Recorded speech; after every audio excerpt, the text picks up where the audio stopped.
Welcome, Greg. Greg Ward is the founder and executive director of Center for Respectful Leadership. Greg is a keynote speaker, consultant, facilitator, trainer, executive coach, and entrepreneur. For over 25 years, Greg has been a beacon of knowledge and insight in the field of respected leadership. His work has powerful and measurable benefits for managers and organizations. He's also the author of several books, most notably the Amazon bestseller, The Respectful Leader: 7 Ways to Influence Without Intimidation.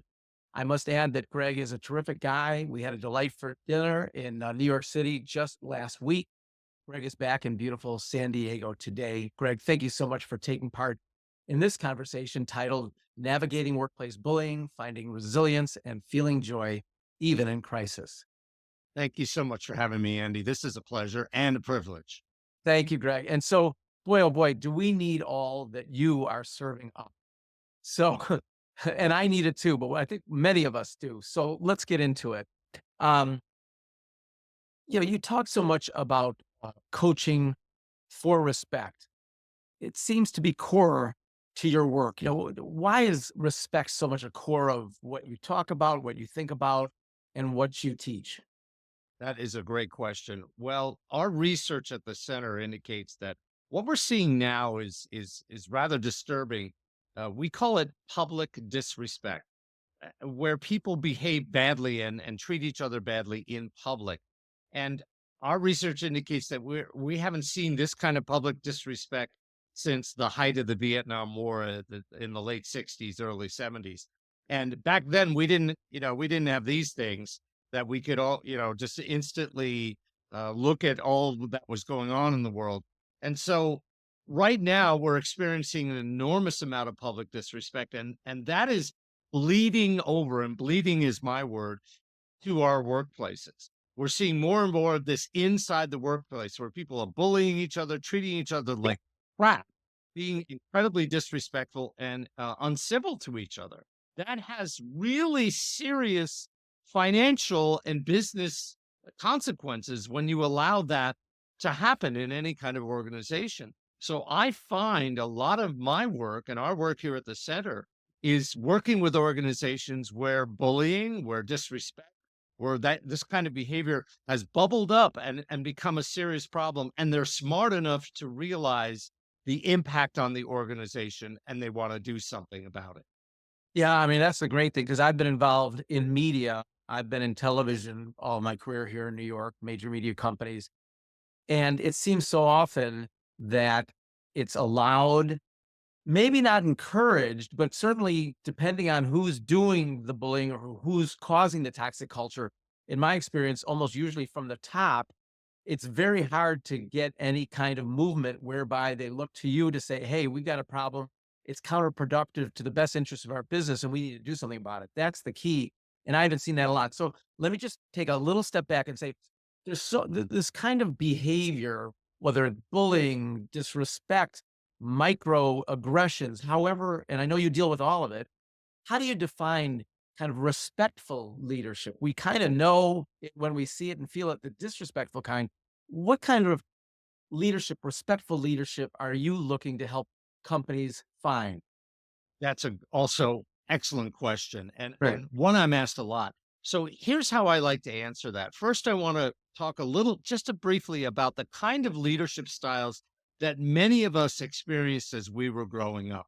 There were two really common leadership styles. One is, well, I often ask people, did you ever have a mother or father who said, "Do as I say because I'm your mother," or "Do as I say because I'm your father"? That's called command and control leadership. It's basically, I have the power and authority. You must do as I say. Yeah. And what our research indicates is that 90% of us have experienced that kind of leadership in some way, shape, or form.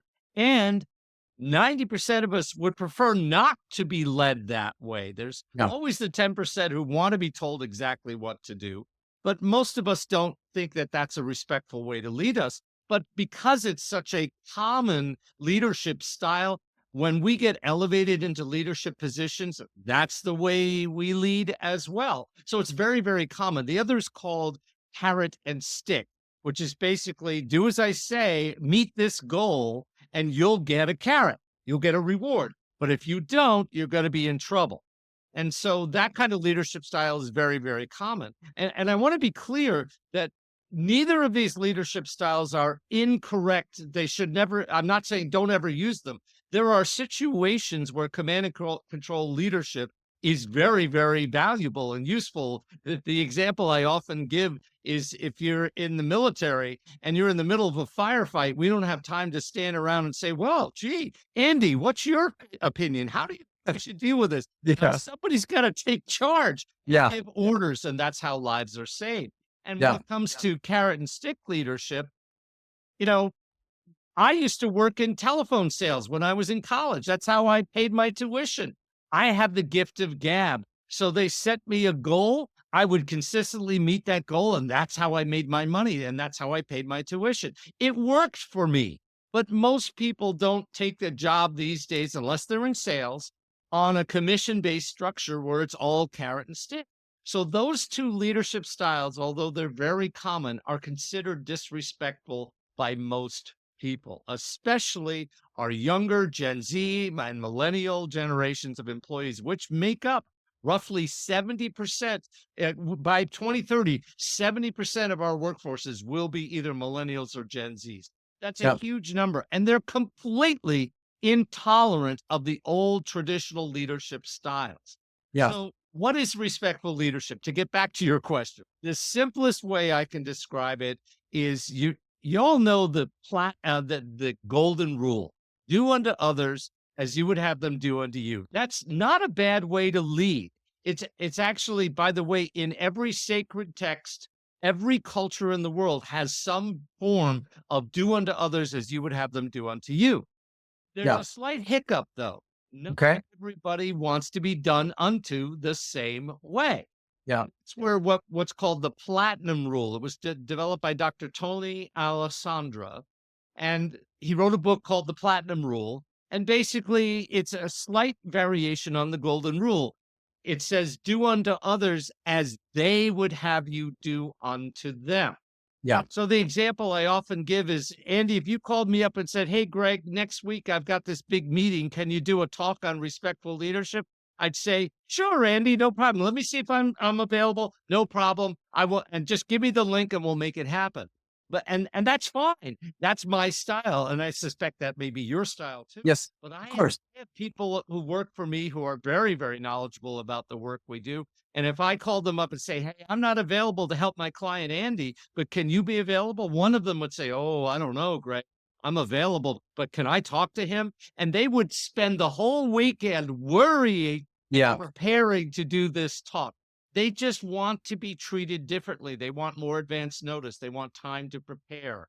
Yeah. That's just who they are. And Yeah. so the what is respectful leadership? It's basically the golden rule: do unto others as you would have them do unto you, and the platinum rule: do unto others as they would have you do unto them, working in concert together. Yeah. What your emotional intelligence switch is turned on.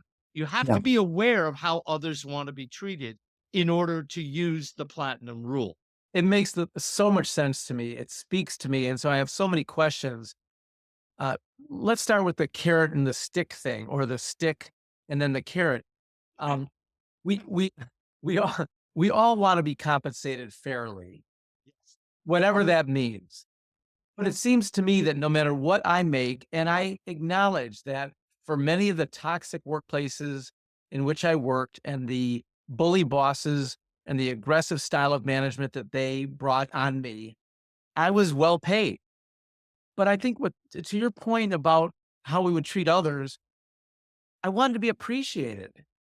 If I did a great job, if I was devoted, loyal, respectful, hardworking, and productive, I didn't just want to get yelled at and threatened to be fired and things like that, get angry emails. I wanted to be appreciated. And I think so many of us care as much or more about that. I mean, I don't think so many people leave jobs because they didn't get a 2 point, a 2% raise. They leave because they're getting hammered emotionally. So I just want to get your sense of that aspect of it, because the carrot ultimately tastes good for a few bites. And then after that, you remember how the stick. So tell me your thoughts on that. Yes, absolutely. You're right on target. In fact, MIT back in 2022 released the results of a report that the Sloan School of Business did around why did people quit their jobs during the Great Resignation. You may remember that. Of course. And we at the center called it the Great Reconsideration for various reasons. But at the end of the day, MIT found that a toxic work environment, a bullying work environment, for example, is 10 times more likely to cause someone to quit than compensation. Interesting. I had no Is idea, but that that's great. Yeah. Yeah. So it's right there in black and white that Yep. most people, if they are compensated fairly, what they consider to be fairly, even if it's below market value, and they are treated with acknowledgement, Yeah. consideration, respect. They're given the flexibility they need to work from home or at the office, to be in a hybrid kind of situation, to be treated as valuable contributors. They value that a great deal, and they're far less likely to leave a job, even if the compensation isn't as good as the Hmm. people down the street, what they're offering. So at Yeah. the end of the day, your environment, how you are treated, for most of us, it matters a great deal more than it ever did before. And Yeah. so you're right on target that compensation is really not the key driver of why people stick around. It's being acknowledged, it's being Yeah. respected, it's being valued, it's been treated decently, and given the flexibility you need to do your job at the best possible capacity. It just seems to me that that should be, and it's not, but it should be self-evident to managers and leaders that it's only going to behoove them and you're going to have more productivity, more loyalty. It costs a lot of money. And I've been a manager much of my career. And it costs so much time and so much money to replace someone than it does to treat people well. The people, and again, we're not talking about somebody who shows up to work drunk and late and doesn't handle assignments. We're talking about good, loyal, devoted employees. So let me ask this: in your work, Greg, when companies call on you because they've got a problem and maybe they acknowledge a toxic culture, I'm not sure. Can you give me some real world examples of the kinds of behaviors you're hearing in the companies that are bringing you in and how you begin to turn it all around?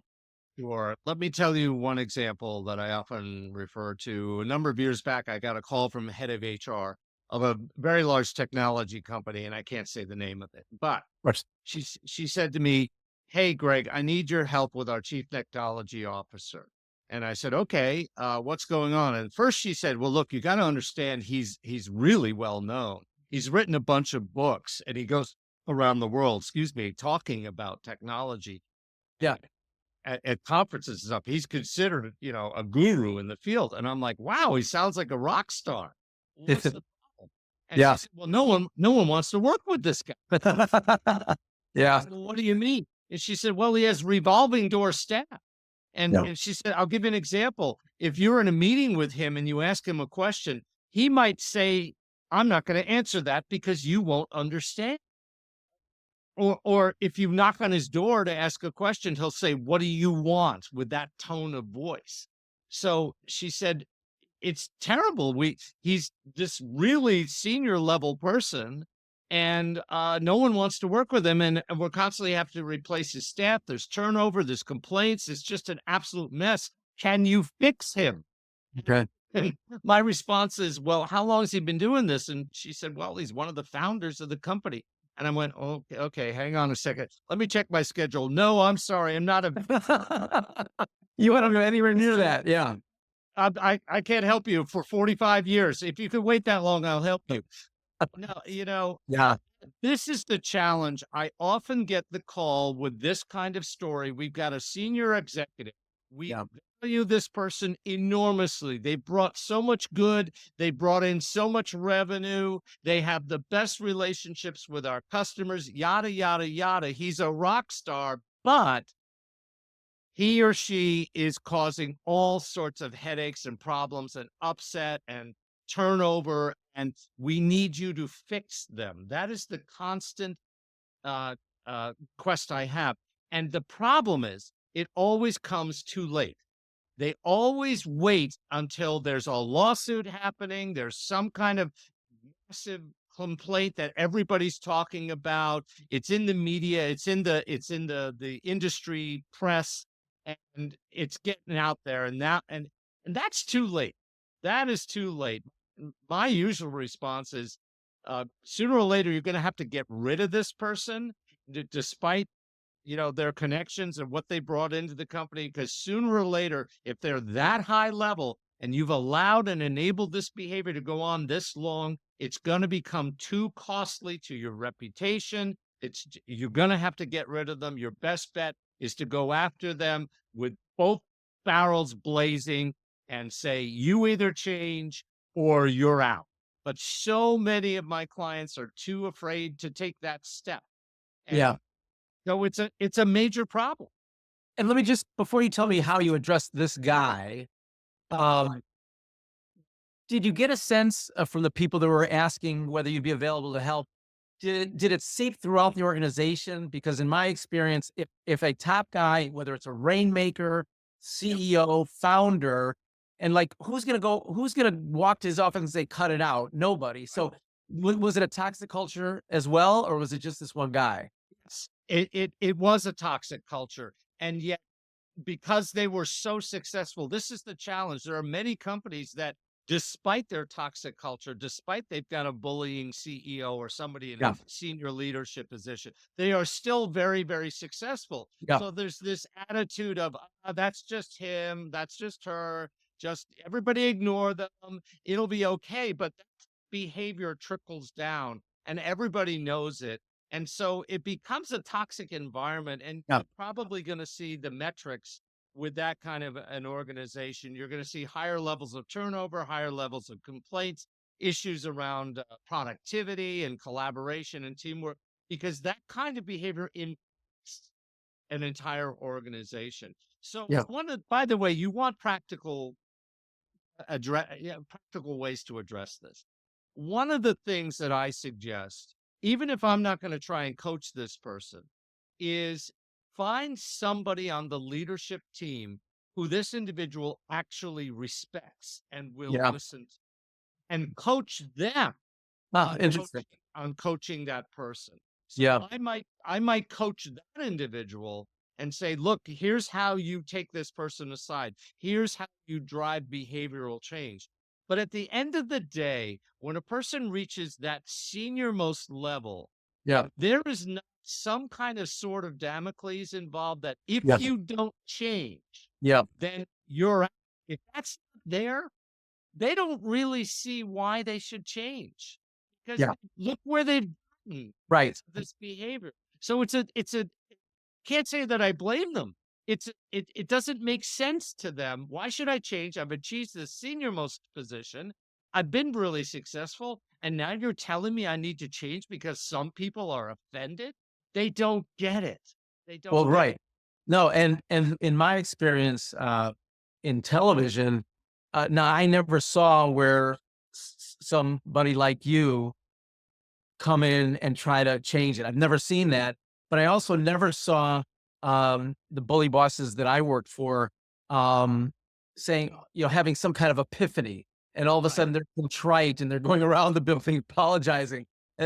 I've never seen that happen, but I guess in your work, obviously, it can happen. It can. It can. Usually two things. If I've got a client who is reasonably self-aware, Yeah, so and that's what it takes. that's what it takes. It takes a little self-awareness, a willingness to Yeah, accept the possibility that maybe they are behaving in ways that really are destructive. If they're willing to be slightly self-aware, and secondarily, if they're aware, and this is the primary motivator, that they could derail their career if they don't change, then they're more anxious to come to me and listen to me and change. The trick is with them, we have to people will change if A, they they are being asked to change in a way that they can actually do it. They can accomplish it. It's not pie in the sky. Hey, you are no longer going to bully anyone ever. You're never going to have a harsh word with anyone in this company. Well, that's an impossible ask. But so A, if the change is something they can do, and B, if there's something in it for them Yeah. that's positive, then it's likely you can get them to change. But that takes works, and it takes a willingness to change. It Yeah. takes a willingness to have respect to some outsider. They don't even know me. And a willingness to accept the possibility that this outsider might be able to help them salvage their career. Surely there's someone in their life who has said to them, maybe it's their spouse or their partner or their child, Yeah. someone in their life has said, dad, mom, friend, you're being kind of a jerk. Yeah. And, and maybe someone has said that, and I might be able to draw upon that and start to leverage a change. It's not easy. Yeah. A lot of the times it's not possible, but I'll always give someone the benefit of the doubt of the possibility that they can change. Yeah. And a strong argument that you made previously is if you don't want to change for yourself, change for your business. Because, but as you said, then there's the counter argument. Hey, I'm doing just fine, Right. because a lot of these guys that I've come across are making millions of dollars and so forth. So let me ask you this, because we're talking about respectful leadership, and I want to ask you a little bit more about your book, The Respectful Leader. And I find it so interesting because you described it as a business fable, because it's fiction. But I got to tell you, I've been reading it, and it reads it reads like nonfiction to me. Tell us a little bit about it, and then I want to ask you about the first scene of the book. Well, thank you very much. When I first came up with the concept for the respectful leader and writing it as a business fable, I was looking around at the literature out there about respect, and there really isn't very much, to be honest with you, in terms of in the business environment. And the second thing I noticed is that anything that was there was very academic. It was very deep. It was lots of big tomes and texts. And I thought, my clients don't have time to read that kind of stuff. But what they do appreciate is a good story.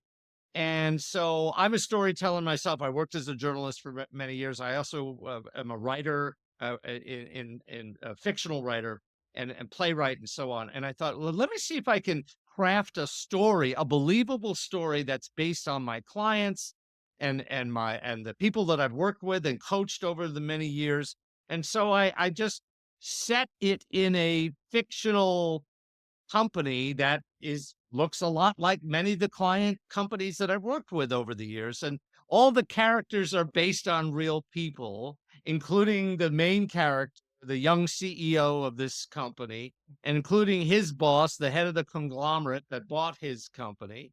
And some of the other characters are all based on real people and, change them slightly. And they don't know it's based on them. But Yeah. uh, it I tried to make it as realistic as possible so that people who are reading it, especially those in leadership roles who are thinking, this doesn't apply to me, hopefully they read it and they go, yeah, I've seen that before. Oh, yeah, I know that kind of person. I know that behavior. I've seen that before. So, what's your question about the opening chapter? Well, so I didn't really appreciate how real your book is and was.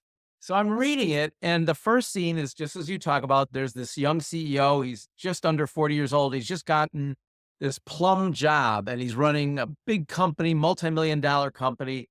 And he's feeling great, as anyone would, with a new role and a new start. And he's making a great salary. And his wife calls him, "Congratulations, honey." And what a life. And he's sitting there. And of course, it's that point where, work is great until you have to start to work. So he's about to go to his first meeting. I mean, I don't want to tell the audience this. You, of course, know this. And he's about to go to his first meeting with his staff. And before he does, and he's feeling great about himself, the big boss, the conglomerate boss, his boss, calls him and says, "Look, get going, turn this thing around or else," basically. I mean, he's hardly even started. He doesn't even know where the bathroom is, let alone where the first meeting's being held. And the guy's already saying basically like, "Hey, you're on the clock. Let's go. Get it together. And if you can't do it, basically I'll find someone else who will." And well, the reason, and I won't go into my whole history, but I think it's apropos here. I was starting a new job at the Wall Street Journal, and I was interim global head of video.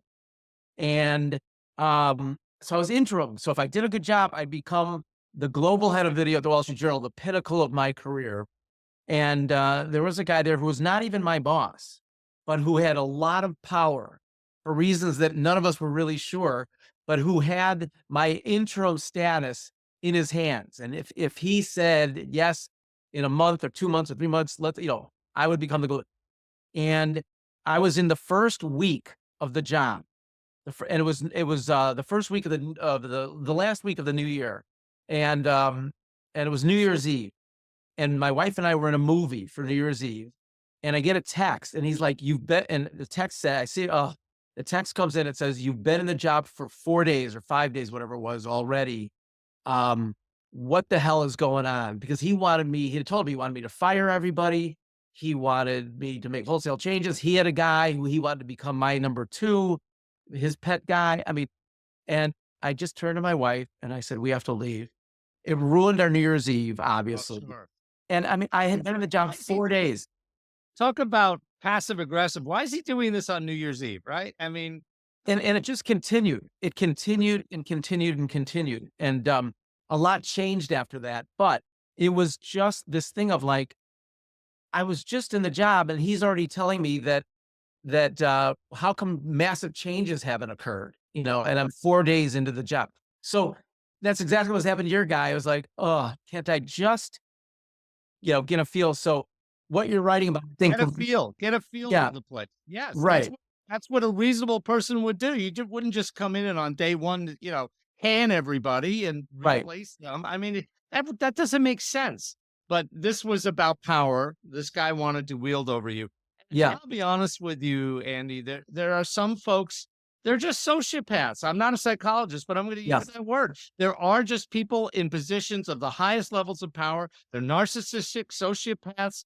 There's I can't fix them. Nobody can fix them. yeah. And And if the best thing the organization to do is throw some money at them and get them the hell out of there. That's the best you can do because yeah, they're eventually going to bring the whole organization down. And we've seen story after story about massive big leaders and their egos just bringing the organization to its knees. yeah, and I tried to protect my staff from this kind of management or mismanagement, but it was hard because he'd go directly to them without me even knowing and start telling them, Oh, goodness. you know, Oh, so it was just awful because in these circumstances, I was kind of accustomed to it being in television, and part of it, Greg, which you and I have talked about, part of it was like, well, didn't I ask for this? And we're New York media and all. And what I've learned as I've gotten into some of this work and gotten to talk to some of the leading experts like yourself in this arena, is it's happening in industries. It's not just TV in New York, and that might have been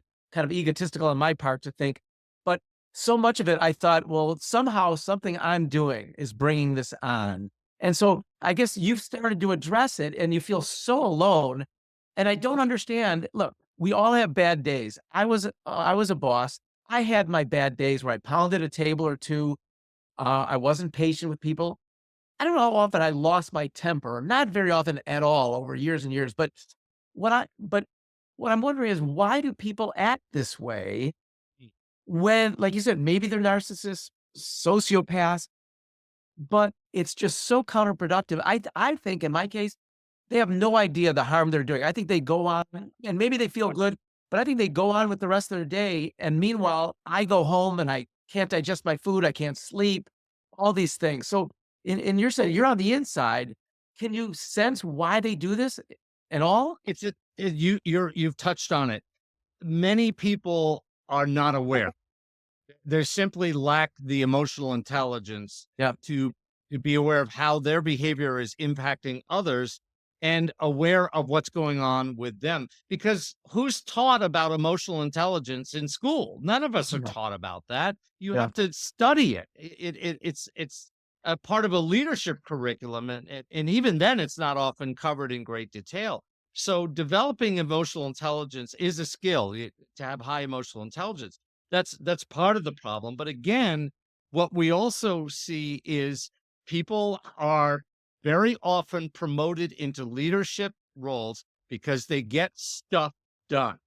Yeah. And they sometimes they'll roll right over other people, but the other leadership at the top, they go, look at what they got done. They must be good. And they make things happen, and they bring in the business, and they win the clients. Well, at the end of the day, the treatment of others becomes less important than winning the business and maintaining the revenues and all that Yeah. kind of stuff. So it's Yeah. what people, it's what our leaders value.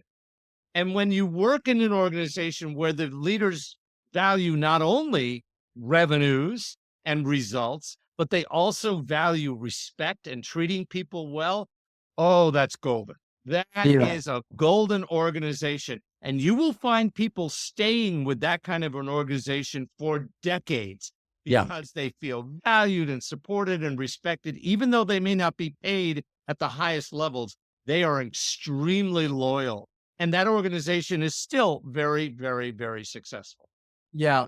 And, I know you focus on, as you must in your business, on, respectful leadership. But I just thinking about having the opportunity to talk with you and meet with you, how many thousands of people you're helping who you never even meet. Because by virtue of turning the cultures around, just as the toxic culture of the places I worked affected thousands over time. I mean, we may have had a staff of 400 or 500 people, Right. depending. But then it turns over, and you're talking about thousands and thousands of people over time adversely affected. Now, some of them may have liked it. Some people like to be yelled at and they can handle it. But but a lot of us, I never, and I wish I would have talked to you 25 years ago, although you might have been in high school, Greg. But you know what I'm saying is, I never knew quite how to handle it other than to try to work harder and try to work better. Right. And Right. and that kept me in jobs, it got me promoted at times, but it didn't change how I felt about things. Exactly. Exactly. And sometimes it doesn't matter how hard you work. Yeah, no, right. It doesn't matter at all. You could be the best of the best, and still somebody would treat you just terribly. Yeah, And then you're forced into a position. Do I want to stick around here? I love this job. I love the people I work with, but I can't stand working for that person. Do I really want to stick this out? And some people do. And it's a yeah, real shame. And it changes, it sours them. They become bitter. And or they take it home and they take it out on the kids, or they kick the dog. yeah, It talk about impacts. So we like to say that respect is reciprocal. If I treat you with respect, you're yeah, very likely to treat me with respect. And it's yeah, easy. It's not that hard to do. You just have to value respect. You have to yeah. say this is worth it. And it makes all the difference.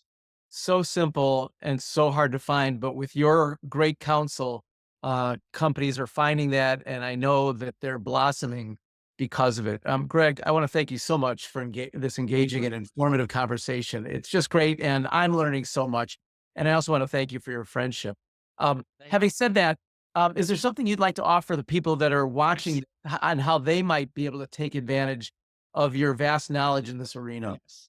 I would like to offer anyone who's listening a brief, no selling, no BS, confidential call with me to talk about whatever's going on in their organization to see if I can help in some way. And I like to joke, even if you wanted to pay me for my help in that 15-minute call, I will refuse payment.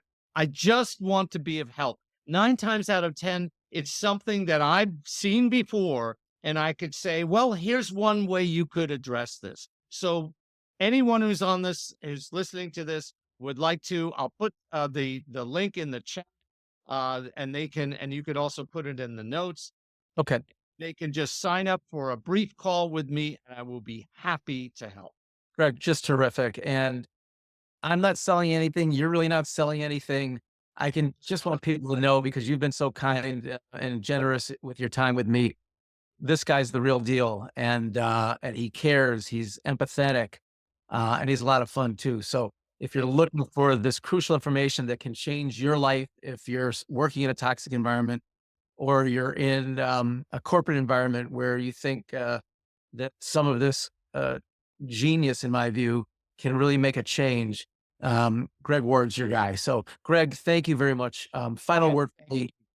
I We call look ourselves, forward to our continuing friendship, and well done on you for what you're doing. You're doing wonderful work.